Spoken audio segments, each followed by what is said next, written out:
It was supposed to be just a weekend away. A young couple from Pittsburgh. Two people looking for a break from the city. A little adventure. Maybe even a little bit of money on the side. Because in these mountains, there's still something people search for. Not gold. Not oil. But ginseng.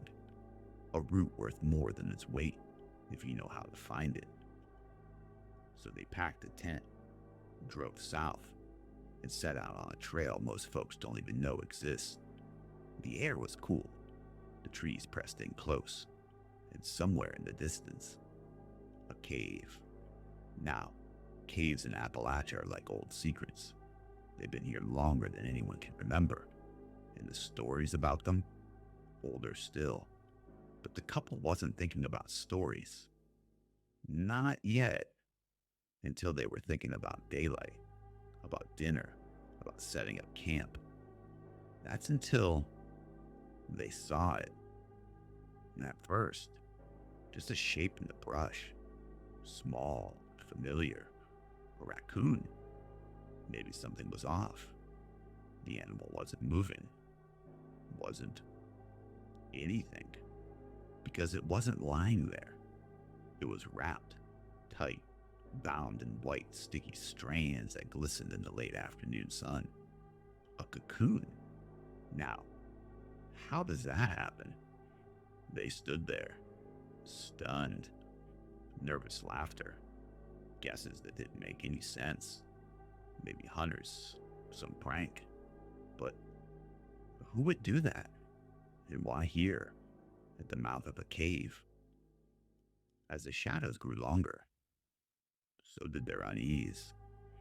That night, they zipped their tent tight and tried to ignore the silence. Except, it wasn't silent. First came the shuffling, a slow drag through the leaves. Too heavy for a fox, too steady for a deer. Then, stillness. The kind that presses against your ears. They lay frozen, straining to hear, wondering what was out there and what it wanted.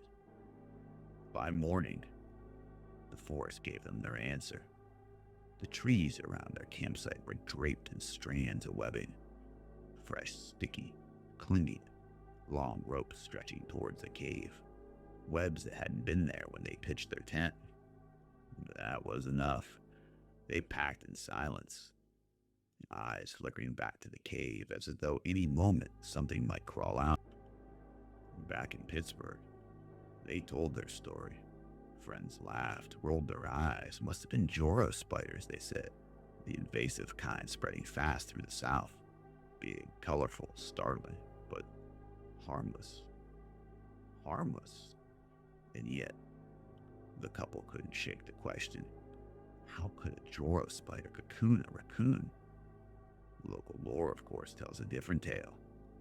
Old timers talk of cave spiders, creatures that grow large in dark places, feeding on anything they catch. Legends you'd hear whispered over a beer in some roadside bar and forget by morning. But the couple hasn't forgotten. Not after that weekend. And if you ask them about today, they'll tell you with the kind of quiet conviction that makes you lean in closer. They saw something. Something that wasn't supposed to be there. And once you've seen it, you don't go camping near caves in Appalachia ever again.